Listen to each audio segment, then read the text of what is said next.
Acts 12.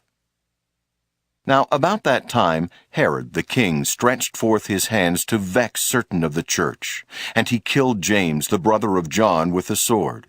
And because he saw it pleased the Jews, he proceeded further to take Peter also. Then were the days of unleavened bread. And when he had apprehended him, he put him in prison, and delivered him to 4 quaternions of soldiers to keep him, intending after Easter to bring him forth to the people. Peter therefore was kept in prison, but prayer was made without ceasing of the church unto God for him. And when Herod would have brought him forth, the same night Peter was sleeping between 2 soldiers, bound with 2 chains, and the keepers before the door kept the prison. And behold, the angel of the Lord came upon him, and a light shined in the prison, and he smote Peter on the side, and raised him up, saying, Arise up quickly. And his chains fell off from his hands. And the angel said unto him, Gird thyself, and bind on thy sandals. And so he did. And he saith unto him, Cast thy garment about thee, and follow me.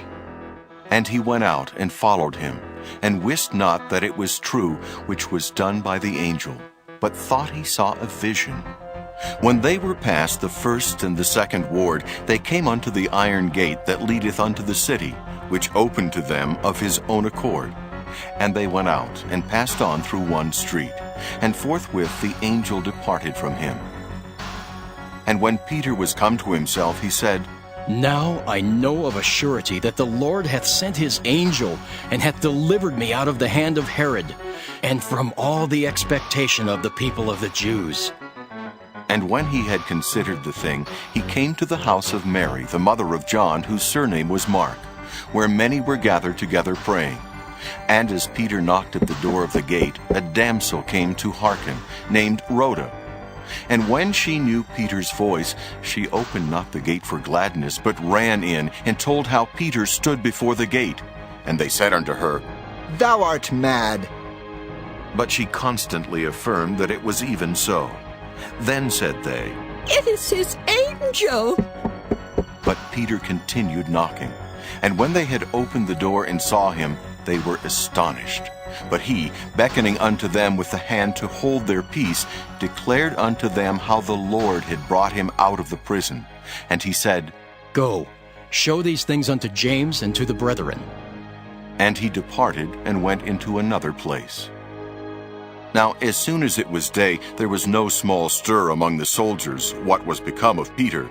And when Herod had sought for him, and found him not, he examined the keepers, and commanded that they should be put to death. And he went down from Judea to Caesarea, and there abode.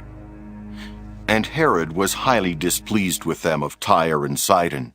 But they came with one accord to him, and, having made Blastus, the king's chamberlain, their friend, desired peace, because their country was nourished by the king's country. And upon a set day, Herod, arrayed in royal apparel, sat upon his throne, and made an oration unto them.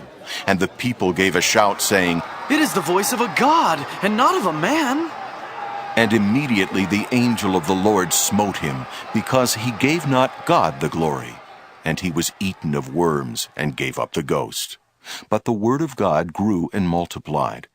And Barnabas and Saul returned from Jerusalem when they had fulfilled their ministry, and took with them John, whose surname was Mark.